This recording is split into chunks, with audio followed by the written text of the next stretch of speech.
Before we get started, I do have a Hebrew Nugget. It comes from a book. Uh, so it's one from the 20th century, which I normally don't use as references because they tend to have started lying by that point.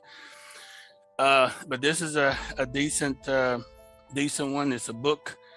It was written in 1923 by W.E. Woodward, and he went back and did research on George Washington. So in this particular book on page 121 and 122, he's talking about back in the 1700s, he's talking about the Jewish communities. So he said the largest of the Jewish community was at Charleston.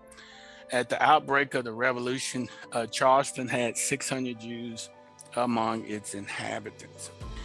Another group of Jews lived at Newport, Spanish Jews. They were the Sephardim, dark people with black curly hair and black eyes.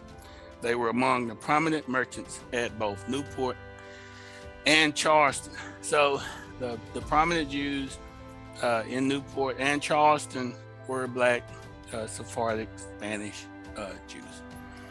And so I just wanted to bring that up because we did have a lot of black Jews that came over that wasn't slaves. Some came here before the slave trade started in the United States and were already here, and some was escaping the Inquisition and came over here.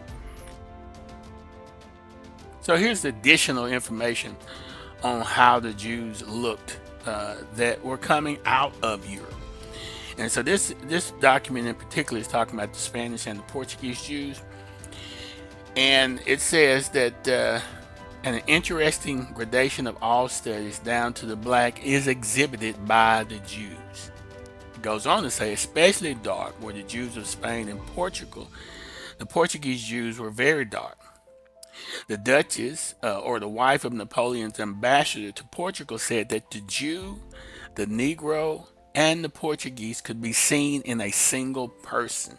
It says, so dark were the Jews, especially of Portugal and southern Spain, that many whites thought all Jews were black.